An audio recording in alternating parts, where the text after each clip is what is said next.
Want to give your students a powerful learning experience? Try presentations.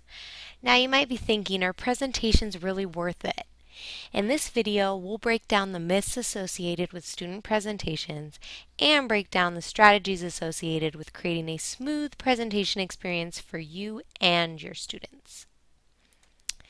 If you need another reason to justify student presentations in your classroom, the Common Core standards recognize the importance of student presentation for college and career readiness. Presentations can inspire the higher level thinking we want in our classrooms. Team presentations require that students work together with their teammates in a variety of settings, both formal and informal. Lucky for us, there are countless free digital tools on the web for students of all ages to use to create presentations. Feeling inspired by the idea of student presentations? Don't get sucked into presentation myths. Presentations do not have to take a lot of time. If you're short on time, try providing a template to students or restricting students to just images or a few words. This one is important. You do not have to have all students present. Save your sanity and try small group mini presentations, or consider having students post their presentations online for other groups to review. Try thinking beyond PowerPoint slides for presentations. There are plenty of tools that allow for students to create outside-of-the-box presentations. Before you embark on your next student presentation, take a moment to think about your purpose. Assigning presentations to take up time or to get technology experience isn't effective. With a clear purpose in mind, you can set up your presentation assignment for success. Perhaps you want students to show their understanding of a concept or skill with a final presentation.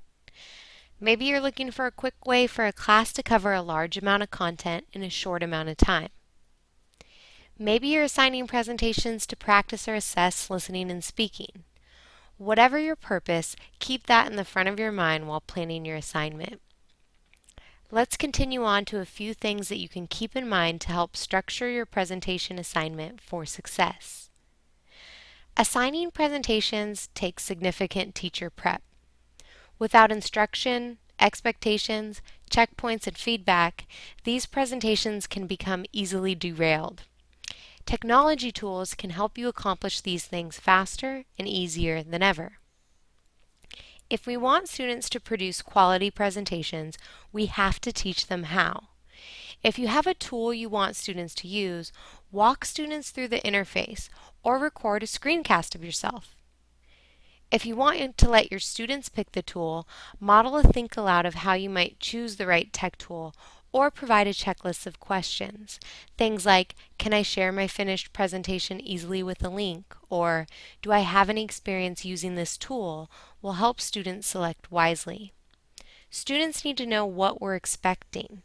Whip up a quick student sample and provide a doc with all the relevant information. Better yet, integrate all these pieces onto one document or put it in a shared Google folder that students can access at any time. Presentations big and small need checkpoints. Consider creating a document where students can check off and log their progress, or a Google form for collecting each piece of the presentation. Giving students feedback throughout the presentation is also essential. If students are working in Google Drive, you can easily pull up their presentation and leave comments. Students can also post their drafts in Google Classroom and let their classmates give them some pointers. Don't forget to discuss what makes a successful presentation.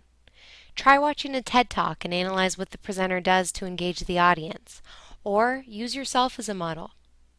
In the classroom, issues will inevitably come up. We've broken down some of the most common issues and some ideas of how to overcome them. If the audience seems disengaged, try and give them a task while watching. Have computers? Ask students to complete feedback for each group using Google Forms. Or try and make use of the back channel, allowing students to chat questions while the presenters are on stage so the group can answer them at the end. Want to avoid stand and deliver altogether? Think about having groups post screencasts online and ask their classmates to review 2 to 3 presentations that interest them most.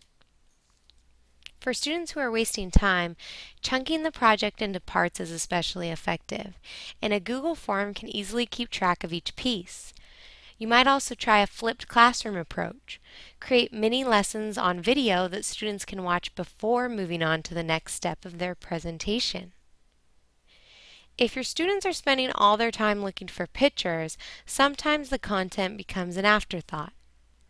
Avoid this by creating specifically a space for writing the script.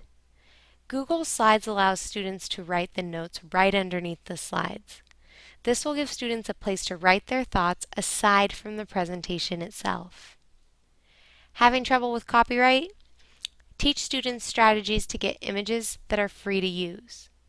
Try using the Google search to restrict images to those only labeled for reuse, or send students to a site like Photos for Class to get pre-cited images that are part of Creative Commons.